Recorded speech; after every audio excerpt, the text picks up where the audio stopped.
খগেন মহন্ত অসমৰ এগৰাকী গায়ক, সুৰকাৰ আৰু গীতিকাৰ আছিল।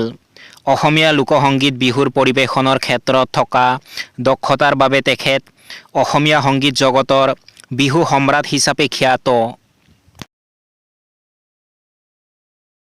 তেখেতে 1942 চনৰ 17 আগষ্ট তাৰিখে নগাঁও জিলাৰ জাজৰি বগৰীগুৰি আমতলা গজলা সত্ৰৰ সত্ৰাধিকাৰৰ গৃহত জন্মগ্ৰহণ কৰে। তেখেতৰ পিতৃৰ নাম হৰেন্দ্ৰনাথ মহন্ত আৰু মাতৃৰ নাম লক্ষ্মীপ্ৰিয়া দেৱী আছিল। এটি সাংস্কৃতিক পৰিৱেশত ডাঙৰ দীঘল হোৱা বাবেই শৈশৱৰ পৰাই সংগীতৰ প্ৰতি তেওঁৰ গভীৰ অনুৰাগ আছিল।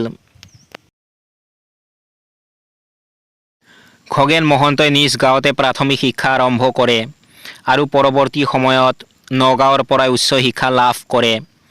ছাত্ৰ অৱস্থাতেই তেওঁ বিভিন্ন সাংস্কৃতিক অনুষ্ঠানত ভাগ লৈ নিজৰ প্ৰতিভাৰ পৰিচয় দিছিল। স্নাতক ডিগ্ৰী গ্ৰহণ কৰাৰ পাছতেই তেওঁ সংগীত সাধনাত ব্ৰতী হৈছিল। খগেন মহন্তই 1965 চনৰ পৰা আকাশবাণীৰ নিয়মীয়া শিল্পী হিচাপে গীত গাবলৈ লয়। 1972 চনত তেওঁ প্ৰথম শ্ৰেণীৰ সুগম সংগীত আৰু লোকসংগীতৰ শিল্পী হিচাপে আকাশবাণীৰ স্বীকৃতি লাভ কৰে। 1976 চনৰ পিছত তেখেতে আকাশবাণীত কম্পোজাৰৰ চাকৰিত যোগদান কৰে আৰু বিভিন্ন শিল্পীক গীত মাত শিকাবলৈ লয়। পিছলৈ তেওঁ সংগীত প্ৰযোজক হয়। শেষত আকাশবাণীৰ উত্তৰ পূব সঞ্চালকালয়ৰ ডেপুটি ডাইৰেক্টৰ হিচাপে 2001 চনৰ 31 ডিচেম্বৰত অৱসৰ গ্ৰহণ কৰে। খগেন মহন্তই জনপ্ৰিয় গায়িকা অৰ্চনা মহন্তৰ সৈতে বিবাহপাশত আবদ্ধ হৈছিল।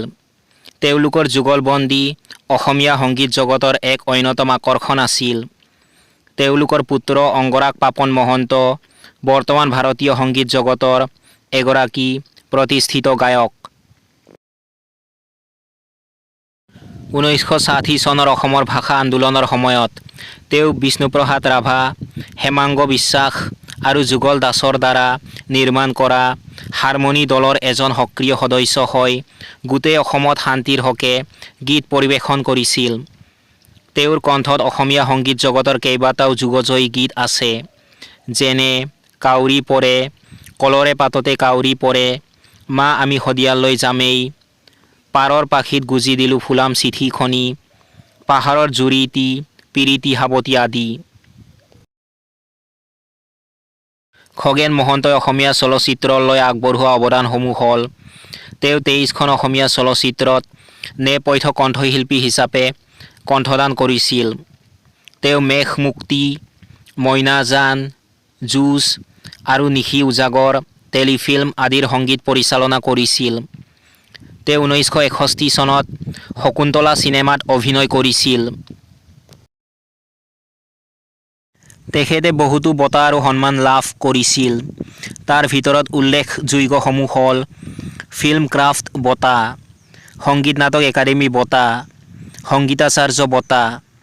1965 চনত নেপালতো তেওঁক সন্মান জনোৱা হৈছিল। 2014 চনৰ 12 জুন তাৰিখে বিয়লি 3:30 গুৱাহাটীৰ নিজা বাসগৃহত 72 বছৰ বয়সত খগেন মহন্তৰ দেহাৱসান ঘটে। মৃত্যুৰ সময়ত তেখেতে পত্নী অৰ্চনা মহন্ত, পুত্ৰ অংগৰাগ মহন্ত পাপন আৰু কন্যা কিংকিনীক এৰি যায়।